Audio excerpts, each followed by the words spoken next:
Club de début, bonjour, bienvenue, c'est bien. Aujourd'hui, on va parler jeux vidéo parce qu'on parle trop d'animés. Ouais, c'est vrai. C'est vrai ce que vous dites. Bon, vous avez vu le titre Dead Island 2, ok, d'accord. Ok, il y a que moi qui attends ce jeu, je m'en fous. Euh, Pourquoi je veux parler de ça? Il faut expliquer un petit peu pourquoi je veux parler de ça. Bon, déjà dans l'ordre.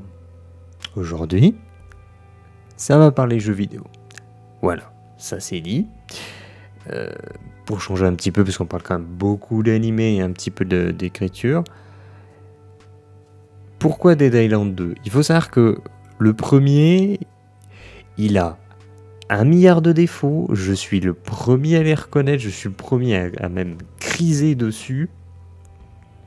Le jeu, il est sorti en je ne sais combien de réitérations. T'as la version de Luke, la version Infinite, t'as la version tout ce que tu veux, tu vois. Et même si tu prends la version la plus avancée, elle est quand même toute pétée dans tous les sens. Il y a plein de bugs, il y a plein de choses qui vont pas, mais bref. C'est un jeu que je ne saurais expliquer pourquoi, mais j'adore. C'est vraiment, j'adore ce putain de jeu, Dead Island. Je trouve qu'il y a une ambiance qui est super bien réussie, et une ambiance pas que visuelle ou sonore, mais même en termes de ressenti, le fait de traverser le jeu, je sais pas, il y a un truc qui fait que je suis vraiment en kiff dans le premier. En fait, il y a deux jeux que je fais une fois par an, en vrai. C'est Call of Duty Modern Warfare 2 et Dead Island. Ce sont des jeux que généralement je les fais une fois par an. Je ne l'explique pas, voilà. C'est comme ça. Et donc Dead Island 2. Alors, je vais m'aider de la news de jeuxvideo.com. Alors, il n'y a pas toutes les infos. C'est dommage parce que, en fait, je ne retrouve plus mes fichiers parce que j'avais fait toutes. Bon, faut voir dans les vidéos sur la chaîne de l'Aziz Voyance. On peut retrouver des podcasts ou je sais plus quoi, dans lesquels j'ai parlé à plusieurs reprises de Dead Island 2, et il y a une vidéo, je sais plus laquelle, dans laquelle justement, putain la répétition, dans laquelle je m'attarde sur le cas de Dead Island 2 et j'explique un petit peu son développement, toutes les étapes dans lesquelles il est entré. Là, il n'y a pas toutes les informations, mais déjà, on a vraiment de quoi faire un point sur Dead Island 2. Alors, Dead Island premier du nom, bon il est vieux, je sais plus quelle année il est sorti, mais il est vieux. Dead Island 2 son développement a débuté peu de temps après. On a eu un trailer en 2014, il y a la date sous le pif, mais je sais pas si elle est vraie, je l'ai pas vérifié. Je pense qu'elle est ok. Il y avait eu un trailer à l'E3 en CGI, enfin CGI, oui, si, en 2014 pour Dead Island 2, qui avait fait énormément parler de lui, comme le tout premier. Hein. Le tout premier, rappelez-vous, l'enfant qui passe par la fenêtre, ça c'était, ça avait bien marqué, hein, ça c'était cool. Et donc là, dans le 2, on a le mec qui court et qui se transforme en zombard. Je sais pas si vous vous souvenez de cette petite vidéo. Donc en 2014. On est en 2019, le jeu n'est toujours pas sorti, on n'a rien, ok. Alors, je veux pas dire qu'on n'a pas de gameplay, parce qu'en réalité, on a eu du gameplay, mais apparemment, il est plus du tout d'actualité. Donc, je vais essayer de rentrer un petit peu plus dans le détail, parce que sinon, on s'en sort pas. Donc, à la base, je rappelle, le premier Dead Island, c'était développé par Techland. Ensuite, Techland sont partis développer Dying Light. Dying Light qui est un de mes jeux préférés aussi. Enfin, j'ai un problème avec Techland. Bon, même certains Call of Juarez, je sais plus lesquels, jusqu'où ils ont fait les Call of Juarez. Ils n'ont pas tous fait. Je crois que les derniers, c'est plus du tout eux. Mais enfin, bref, je sais plus. Mais même cette série de jeux, moi, j'aime beaucoup.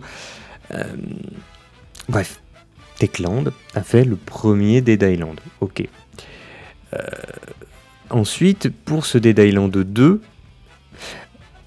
alors, c'est décrit en 2014, était développé chez le studio Jaeger Développement. Donc, moi, j'ai rien contre ce studio de développement. En plus, je me souviens plus trop exactement ce qu'ils ont fait, mais faut pas juger un studio de développement sur ce qu'il a pu faire par le passé. Parce que par exemple, tu vas prendre, genre t'as un gros jeu que t'attends, tu vas regarder le dev, et le dev, tu vas constater qu'il n'a fait que des jeux smartphone. Tu vas te dire, ah non mais c'est la merde, ils savent pas faire, ça va être tout pourri. Les gars, calmez-vous. Calmez-vous. Déjà, est-ce que vous savez développer un truc? Si c'est pas le cas, bah, ne parlez pas là-dessus, vous ne savez pas. Les mecs, ça veut rien dire. Ça veut strictement rien dire. S'ils ont les connaissances et qu'ils ont l'envie et qu'ils ont surtout le pognon, et les mecs, ils peuvent te sortir un jeu monumental. Donc, il faut pas se cantonner au passé d'un développeur. Bref. Donc, on avait ceux-là qui ont développé, donc quand même de 2014 jusqu'à 2015. Donc, pendant une année, on a eu ça. Ok, d'accord. Ensuite, ça a changé. On est passé sur du Sumo Digital. Et c'est là que je crois qu'il manque des informations, parce que je crois qu'il y a eu un truc intermittent. Et même avant Jaeger Développement, je crois qu'il y avait autre chose. Enfin, c'est très compliqué cette licence. Ensuite, voilà, en 2015, ok, ils ont perdu le projet en 2015 et en 2016, le développement a repris avec Sumo Digital. Donc voilà, je crois qu'il manque une bride d'informations parce qu'il y avait eu des trucs. Il y avait eu plein d'infos sur Dead Island 2. Mais ouais, ça a repris en 2016. Donc ok, tu te dis d'accord. Par Sumo Digital, tu dis ok, d'accord. Sauf que Sumo Digital, je rappelle, qui développait Crackdown 3. Donc, c'est pas Sumo Digital, c'est pas un studio à la Ubisoft où ils peuvent faire plusieurs jeux en parallèle. Surtout des jeux qui sont censés être des open world où ça va demander des tâches répétitives qui vont prendre du temps. Donc ils peuvent pas se permettre de faire un Crackdown 3 en parallèle d'un Dead Island 2. Pourtant c'est ce qu'ils font. Voilà, c'est ce qu'ils faisaient. Crackdown 3, ils ont fini le développement seulement début d'année. Là, 2019. Donc techniquement, là on s'est dit, ça y est, c'est bon, Sumo Digital va pouvoir se mettre à fond sur Dead Island 2. Et qu'est-ce qui se passe maintenant? On est encore en 2019 et il se passe un truc. Sumo Digital peut enfin bosser dessus, et ben non. Maintenant, ça change encore de développeur. Et on part sur Dumbbuster Studio. Alors, moi j'ai rien contre eux, mais par contre, studio derrière Homefront The Revolution. Le problème avec Homefront The Revolution, c'est que c'est pas un petit jeu qui a pas de prétention ou un gacha game de merde qui est juste là pour faire du pognon. Homefront The Revolution, il y a rien qui va dedans. Il y a rien qui va dans le jeu. Vraiment. Il y a rien du tout qui va dans le jeu. Donc là pour le coup, là oui, effectivement, on peut le dire, ça fait peur. Parce que le machin, il a changé de développeur en boucle depuis 2014. Et maintenant, il se retrouve avec... je suis vraiment certain, l'intime que THQ sait qu'ils vont faire de la merde. Mais ils ont la licence Dead Island, ils veulent en faire quelque chose, ils se disent, bon, on n'a rien à perdre. On va leur donner, THQ, ça c'est leur truc, c'est donner un budget ric-rac. On va leur donner un budget ric-rac. On va leur donner la licence Dead Island avec laquelle on n'arrive rien à faire. Tous les studios se cassent les dents dessus, donc on va leur filer la licence. Et de toute façon, vu qu'ils font des jeux de merde, bah... au pire, c'est de la merde, ça se vendra un petit peu, les fans comme moi, bonjour, vont l'acheter, et puis voilà.